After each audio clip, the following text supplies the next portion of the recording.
Tax evasion charges have been filed against two construction firms tied to a ghost flood control project in Bulacan. The Bureau of Internal Revenue announced today the companies claimed fictitious deductions to avoid paying taxes. Let's go live to Elijah Bonzo at the Justice Department for more. Hi, Elijah, go ahead. My Bureau of Internal Revenue Commissioner Charlito Mendoza and other top officials have filed tax evasion complaints against corporate officials of Sims Construction and Trading and IM Corporation. Ang una po na sinampahan natin ng kaso ay si Sally Nicolas Santos. Siya po ay proprietor ng Sims Construction Trading. Nagsampa po tayo ng kaso na violation ng Section 254 of the National Internal Revenue Code o tax evasion. In addition to this, the BIR also filed charges against Santos in violation of Section 2255 or willful failure to supply correct and accurate information.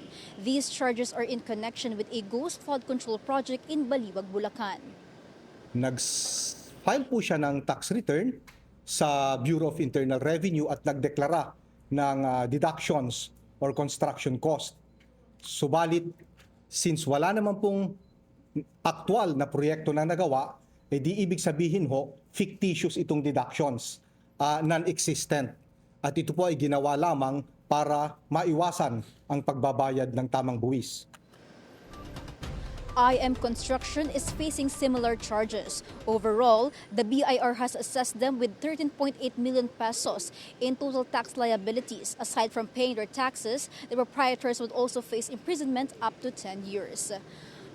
This marks the 12th criminal complaint filed by the BIR in connection with the anomalous flood control projects, with an estimated total tax liabilities of 8.87 billion pesos.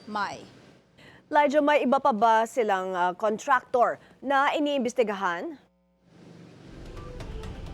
Yes, according to Commissioner Mendoza, may mga tinitignan pa silang ibang projects ng dalawang contractor na to at maging mga iba pang contractors that were linked into the flood control scandal. And when it comes to elected officials, the BIR said basta lahat ng dapat imbestigahan ay iniimbestigahan.